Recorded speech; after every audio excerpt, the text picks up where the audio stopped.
Chairman sir, இவங்க தான் அரமன் வீட்டுக்காரங்க. வணக்கம். ஆத்தா உங்களுக்கு நல்ல வாக்கு தான் சொல்வா. என்னம்மா இந்த காலத்துல போய் குறி சொல்றது எல்லாம் நம்புற? சும்மா இருடா. ஆத்தா வந்துட்டா. என் தாயே.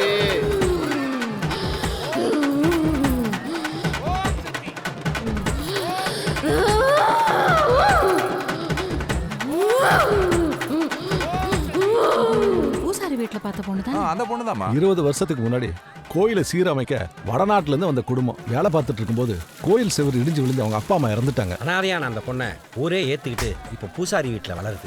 யாருமே எதிர்பார்க்கலாமா? 5 வயசு இருக்கிறப்போ சித்ரா பௌர்ணமி அன்னைக்கு திடீர்னு சாமி வந்து அருள்வாக்கு சொல்ல ஆரம்பிச்சிருச்சு. பெத்தவங்களே காவு வாங்கினதுனால என்னமோ அம்மனே இவளுக்குள்ள வந்துட்டதா ஊரே நம்புது. அந்த ஆத்தாலே நேர்ல வந்து சொல்ற மாதிரி அந்த பொண்ணு வாயால சொல்ற எல்லாமே பலிக்கும்னு எங்க நம்பிக்கை.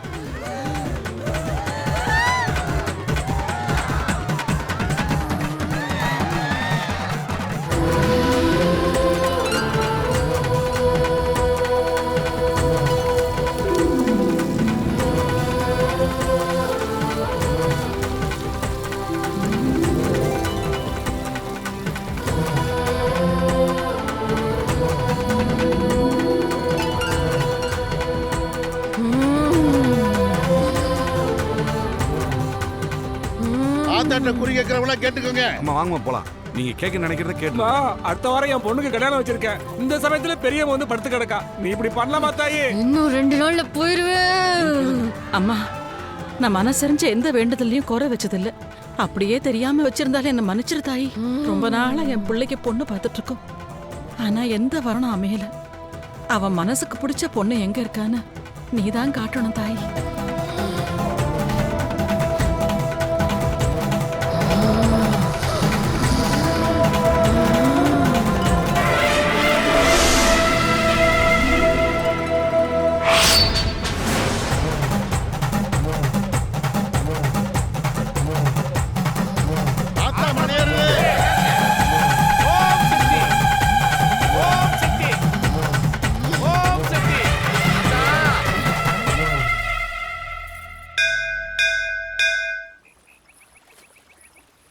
என்னடி ஒரு மாதிரி இருக்க? ஒன்றும் இல்லை. ஹாய். எங்க அம்மா கேட்ட கேள்விக்கு ஏன் நீ பதில சொல்லல? பாடி போலாம். ஒரு நிமிஷம். எனக்கு சுத்தி வளைச்சு பேச தெரியாது. ஃபர்ஸ்ட் டைம் பார்க்கும்போது உன்னை எனக்கு ரொம்ப பிடிச்சி போச்சு. உன்னை கல்யாணம் பண்ணிக்கணும்னு ஆசைப்படுறேன். என்ன சொல்ற? சொல்லு செல்வி. நீங்க நினைக்கிற மாதிரி பொண்ணு நான் இல்லை. நான் கோயில் சாமின்னு வேற மாதிரி வாழ்க்கை வாழ்றவ. எனக்கு இந்த விஷயம்லாம் ஒத்து வராது. என்ன பிடிக்கலன்னு சொல்லிருந்தா இந்த நிமிஷமே கிளம்பி போயிருப்பேன். அது விட்டுட்டு சும்மா ஏதாவது காரணத்தை சொல்லாத. நாளைக்கு 4 மணிக்கு எனக்கு ட்ரெயின். 3:30 வரைக்கும் உனக்காக வெயிட் பண்ணுவேன். அதுக்குள்ள நீ சம்மதத்தோட வந்துட்டேனா அதை விட எனக்கு பெரிய சந்தோஷம் எதுவுமே இல்லை. ஒரு வேளை நீ வரலன்னா உனக்கு என்ன பிடிக்கலன்னு நினச்சிக்கிட்டு உன் முன்னாடி நான் எப்போவுமே வரமாட்டேன். யோசிச்சு சொல்லு.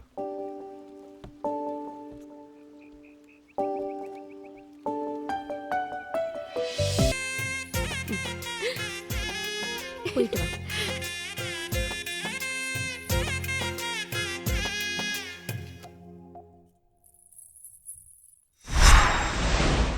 அதான் அவளை நான் கடைசியா பார்த்தது. அதுக்கப்புறம் கோயில் நகையை திருடிட்டான்னு அவன் மேல அநியாயமா பழிய போட்டுட்டாங்க. நிச்சயமா செல்வி அப்படிப்பட்ட பொண்ணு இல்லை சார். உண்மையா என்ன நடந்ததுன்னு அவளையே கேட்டாதான் தெரியும்.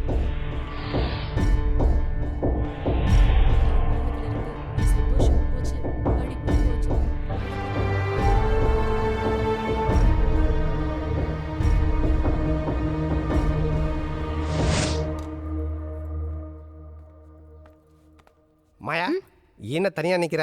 இங்க ரொம்ப போர் அடிக்குது. ஸ்டோர் ரூம்ல பழைய ஆல்பம்லாம் இருக்குன்னு சொன்னாங்க. அதான் எடுக்கலான்னு வந்தேன். ஆனா எனக்கு உள்ள போறதுக்கு பயமா இருக்கு. ஏமா? பேய்கே இருந்துச்சுன்னா? நாரிற இடத்துல பேயா? வாட் நான்சென்ஸ்யா. அப்போ பேயனா உனக்கு பயமே இல்லையா? பேயா எங்க என் முன்னாடி வர சொல்லு. செவில 2 அப்பா அப்புறம். எனக்கு ரொம்ப நாளா பேய பார்க்கணும் ஆசைதான். பயப்புல பயந்துட்டு நம்ம முன்னாடி வரதே இல்லை. நான்லாம் ஆவியே மூவி கூட்டு போற ஆளு. ஏன் கிட்ட போய் நீங்க வாங்க. கமான் வாங்க வாங்க. இவ்ளோ தைரியசாலியா இருப்பீங்கன்னு நான் நினைக்கவே இல்லை. ஏங்க சின்ன வயசுல நான்லாம் சுடுகாட்டுல இருக்க சாம்பலை தூந்தாங்க பல்லே வளர்க்குவேன். நெஞ்செலும்பு வச்சுதான் நாக்கே வலிப்பேன். பயந்தவனுக்கு தான் அது எலும்பு கூடு. பயங்காட்டுற எனக்கெல்லாம் வெறும் குருவி கூடு. ஆனா எனக்கு பேய்னா ரொம்ப பயம்பா. மனசுல இருக்க லவ்வை சொல்ல முடியாம அல்பாயுஸ்ல செத்து போற பயந்தாங்கோலி பசங்க தாங்க பேயா வருது. மனசுல இருக்கிறதெல்லாம் சும்மா பட்டு பட்டுன்னு சொல்ற நம்மள மாதிரி தைரியசாலிங்களா அதுங்களை பார்த்து பயப்படலாமா? அப்போ உங்க லவ்வ சொல்லிட்டீங்களா? சொல்லத்தானே போறேன், நீங்களும் பார்க்கத்தானே போறீங்க. அதுக்கு உண்டான நேரமும் வந்துருச்சு. பால்சாமி, ஆல்பம் கிடைச்சிருச்சு, நீங்க போட்டுட்டு வந்துருங்க. அப்ப இது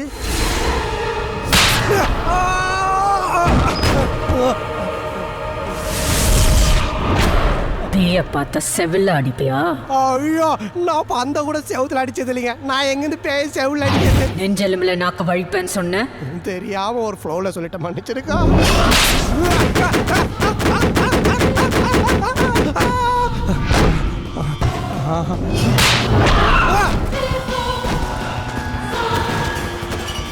பேய பார்க்கணும்னு ஆசைப்பட்டல, ஒரு பேச்சுக்கு சொன்னா உடனே புறப்பட்டு வந்துடுறதா? பாஸ், என்ன இப்படி அலங்கோலமா உட்காந்துருக்கீங்க? நீங்களும் மாயாமாவும் தனியா ரூம்குள்ள ஒதுங்குறப்போவே பயந்தேன் இப்படி ஏதாவது நடக்கும்னு. என்ன நடக்கும்னு? பஞ்சு நெருப்பு பக்கத்துல இருந்தா என்ன ஆகும்? பத்துக்குச்சு. எதிர்ப்பு ரொம்ப பலமோ? பாஸ், இருந்தாலும் உங்களுக்கு இவ்வளவு வேகம் கூடாது. இப்படி வெறித்தனமா சூறையாடி இருக்கீங்க. யாரு? நானு? நீ வேற ஏன்டா நடந்தது தெரியாம பேசிட்டு? நான் போய் அண்ணியை சமாதானப்படுத்துறேன். ஒரு அழகான பொண்ணை பார்த்தா எந்த ஆம்பளைக்கு தப்பு பண்ணதான் தோணும். இப்படி வீணா ஃபீல் பண்றதை விட்டுட்டு பேசாம அவர் கழுத்து நீட்டுங்க. வேற வழியே இல்ல. உங்க மேல விழுந்த கரையை அவர் தான் துடைக்கணும்.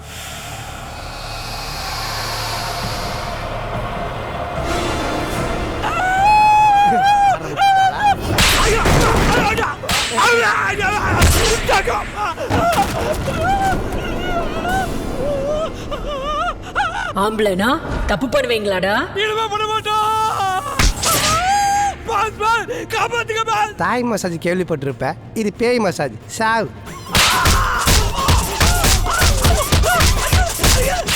நான் அவனுக்கு கழுத்தை நீக்கணுமா? பேய்கிட்ட போய் பேட்டி எடுத்த, இனி உன் போட்டி காலியாக போகுது.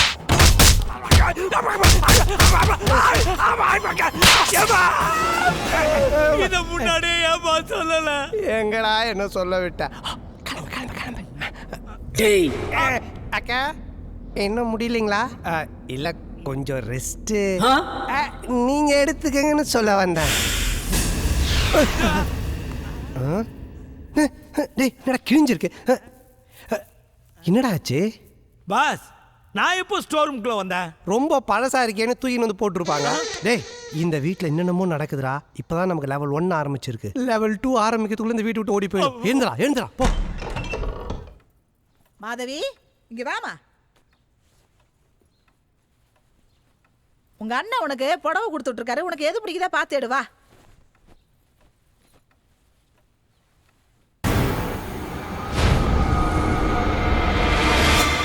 உங்களுக்கு எந்த டிசைன் பிடிக்குதோ எடுத்துக்கோங்கம்மா.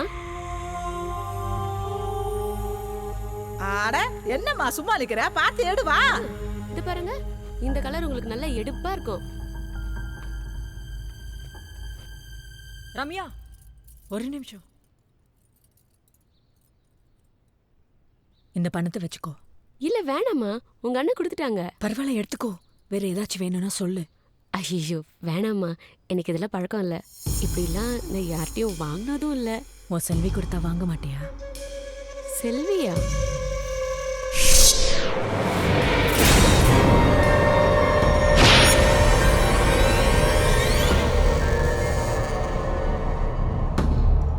என் தப்பு எதுவுமே இல்லடி. அவங்க தான் அநியாயமா என்னை அடிச்சு கொன்னுட்டாங்க. அன்னைக்கு உன்கிட்ட சொல்லிட்டு ஆசையா முரளிய பார்க்க கிளம்பினால, அப்ப சேர்மன் ஒரு முக்கியமான விஷயமா என்ன கோயிலுக்கு வான்னு கூப்பிட்டாரு. நான் ஒருத்தரை பார்க்க போயிட்டு இருக்கேன். முடியாதுன்னு சொல்லியும் என்ன கட்டாயப்படுத்தி கூட்டிட்டு போனாரு. கோயிலுக்கு போனப்பதான் தெரிஞ்சது, யாரோ அம்மன் நகையெல்லாம் திருடிட்டு அதுக்கு பதிலாக போலி நகையை வச்சிருந்தாங்க. ஊர் பெரிய மனுஷங்களாம் ஒண்ணு கூடி அதை பத்தி பேசிக்கிட்டு இருந்தாங்க. ஃபர்ஸ்ட்ல இருக்கிறதே ஊர் சேர்மன் கூட நாம 4-5 பேர் தான். போலீஸ் கேஸ்ன்னு போனா நாம தான் மானம் கெட்டு விசாரணை. அந்த போலி நகையை தொட்டப்போ திருடினது யாருன்னு தெரிஞ்சுது.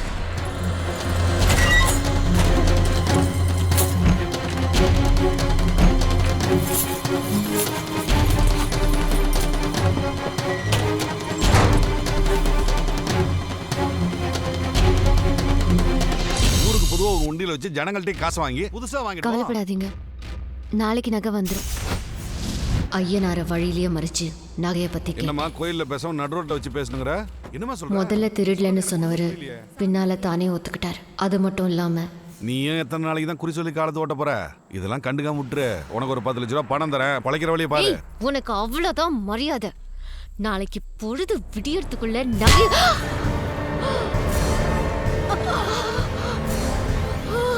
வயசு பொண்ணாச்சுன்னு வாழ்றதுக்கு வழி சொன்னா கேக்குறியா? குடுக்கறத வாங்கிட்டு போறத விட்டுட்டு கும்பிட்ட கையாலே கொல்ல வைக்கிறியடி. கடவுளா காசான்னு பார்த்தா எனக்கு காசு தாண்டி முக்கியம். ஐயனாரே, என்ன இங்க நின்னுட்டு இருக்கீங்க? வண்டி ரிப்பேர் நம்ம வண்டியில வாங்க. அதெல்லாம் ஒண்ணு இல்லனே, ஒதுங்கிறதுக்காக நின்னா நீங்க போங்க. அவ்வளவுதானே? ஆமா, நான் கிளம்புறேன். டேய், அவளை போய் பாருங்கடா, போங்கடா. இங்கதான் விழுந்தா. நீ அந்த பக்கம் பாரு. தேடுங்கடா. இங்க இல்லையே. எங்க போனா? டேய், எங்கடா ஆள காணா? நல்லா தேடுங்கடா, தப்பிக்க கூடாது. எவ்வளவு சந்தோஷமான விஷயம் தம்பி. செல்வி கொடுத்து வச்ச பொண்ணு. நீங்க உங்க அம்மாட்ட முதல்ல விஷயத்தை சொல்லி கல்யாணத்துக்கு உடனே ஏற்பாடு பண்ணுங்க. இறங்கண்ணே, இப்போதான் என் லவ் சொல்லிருக்கேன். அவன் மனசுல என்ன இருக்குன்னு தெரிஞ்சுக்க வேணாம். வராலான்னு பாப்போம், அப்புறம் அம்மா கிட்ட சொல்லலாம். உங்களை போய் வேண்டான்னு சொல்ல யாருக்கு தம்பி மனசு வரும்? கண்டிப்பா வருவா பாருங்க. ஹலோ முரளி, ஆ வா போலாம். மா, நான் ரெடியால, நீங்க கிளம்புங்க. ட்ரெயின் டைம் ஆயிடுச்சுடா, கிளம்பு. தம்பிக்கு இந்த ஊர்ல ஒரு பிடிப்பு வந்துருச்சுமா. இந்த ஊரை விட்டு போகவே மனசு வரல. நீங்க போங்க தம்பி, நான் பின்னாடி கூப்பிட்டு வரேன். வர வர உனக்கு பொறுப்பே இல்லடா. அண்ணே, கொஞ்சம் சீக்கிரம் அவனை கிளப்பி அனுப்புங்க. சரிம்மா, நான் நம்ம பாத்துக்கிறேன். கிளம்பலாம், வண்டி எடு. கவலைப்படாம போங்க. தம்பியை கூப்பிட்டு வர்றது என் பொறுப்பு. ஜாக்கிரதையா போயிட்டு வாங்கம்மா. வாமா செல்வி. தம்பி எல்லாவரும் என்கிட்ட சொல்லிச்சு. மனசுக்கு ரொம்ப சந்தோஷமா இருக்குமா. நல்ல இடத்துல வாக்கப்பட போறேன். என்னம்மா அடிபட்டு இருக்கு? வர வழியில கீழே விழுந்து. ஐயோ, நீ இப்படி உட்காருமா, நான் போய் காப்பி கொண்டு வரேன். இல்ல அதெல்லாம் வேணாம், நான் அவரை பார்க்கணும். அவசரத்தை பாரு. ஏம்மா, தம்பி குளிச்சுக்கிட்டு இருக்கு, இப்ப வந்துரும். நான் போன உடனே காப்பி கொண்டு வந்துடுறேம்மா. நீ இப்படி உட்காரு.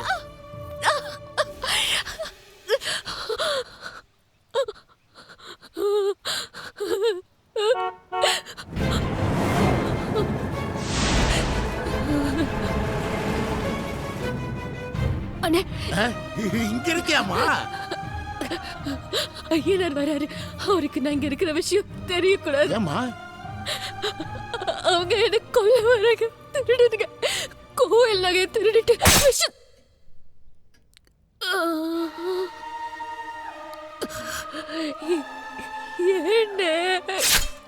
வேற என்ன பண்றது? நல்ல வேளை இங்க வந்து தொலைச்சா. விஷயம் யாருக்கும் தெரியாதுல்ல. அதனாலதான் யாரையும் பாக்குறதுக்கு முன்னாடி இங்கே வச்சு அமுத்திட்டேன். சாமி, என்ன தம்பி? ஓ, இங்க இருக்கீங்களா? கிளம்பிட்டீங்களா தம்பி? என்ன ஐயனார, ஏதோ வேலையா இருக்க? நேர ஸ்டேஷனுக்கு வருவேன்னு சொன்னீங்க. இல்ல தம்பி, அதை விட முக்கியமான வேலை ஒண்ணு இருக்கு, உடனே வாங்கன்னு சாமி சொன்னாரு. முக்கியமான வேலையா? ஆமா தம்பி, இவ்வளவு பெரிய அரண்மனையவே அவர் நம்பி ஒப்படைச்சிட்டு போறீங்க. உங்களை வழி அனுப்ப ஒரு வரணும்ல. எதுக்குண்ணே ஃபார்மாலிட்டி? அம்மா 4-5 தடவை ஃபோன் பண்ணிட்டாங்க. நேரம் ஆயிடுச்சு, கிளம்புங்க தம்பி. சரி தம்பி, ட்ரெயின் டைம் ஆச்சு. நீங்க முதல்ல பரப்பிடுங்க. அண்ணே, இங்க வாங்க. என்ன தம்பி?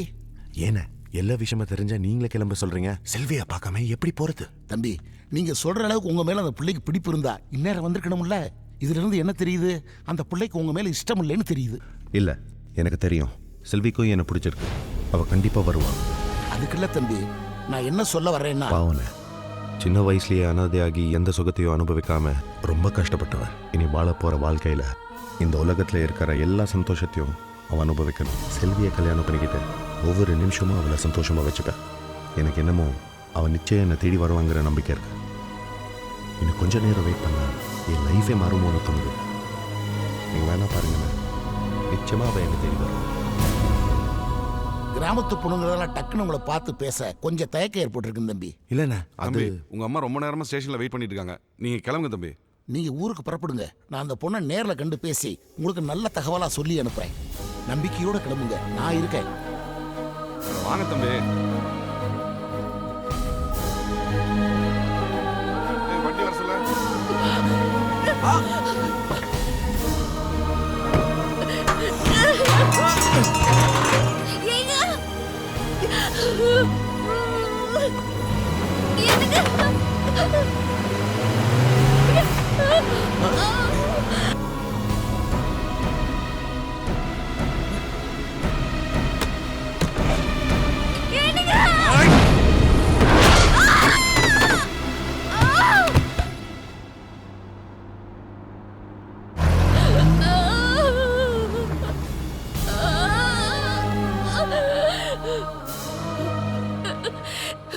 அண்ணனை நினைச்சு கையெடுத்து கும்பிடுறேன். நான் வாழணும்னு ஆசைப்படுறேன். எனக்கு நல்ல வாழ்க்கை கிடைக்க போகுது. அவரை கல்யாணம் பண்ணிக்கிட்டு வெளியூர்ல இருந்துடுறேன். இந்த ஊர் பக்கம் கூட நான் வர மாட்டேன். சத்தியமா காலபுரா உங்க கண்ணில படமாட்டேன்னு கண்காணாம இங்கேயோ போய் வாழ்ந்துடுறேன். என் தங்கச்சியை நினைச்சு விட்டுருக்கேன்னு வாழணும்னு.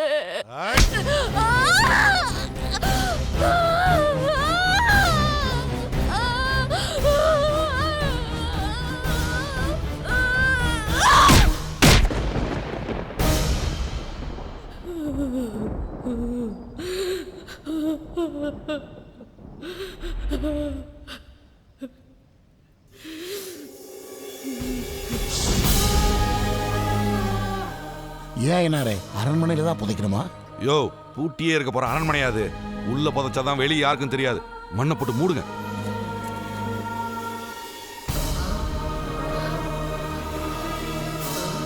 ஐயா அங்க பாருங்க. எனக்கு புரிச்ச குழந்தைங்கன்னு வாழ ஆசையா இருக்கு. விட்டுருங்க. கெஞ்சி கேக்குறேன். என்னடா அது, எவ்வளவு அடிச்சாலும் சாவ மாட்டேன்றா? டேய், நீ வேற. இதுக்கு மேல என்னத்த அடிக்கிறது? அப்படியே மண்ணள்ளி போட்டு மூடுங்க. உள்ளே கிடந்து சாப்பிட்டோம். வாழணும். கெஞ்சி கேக்குறேன்.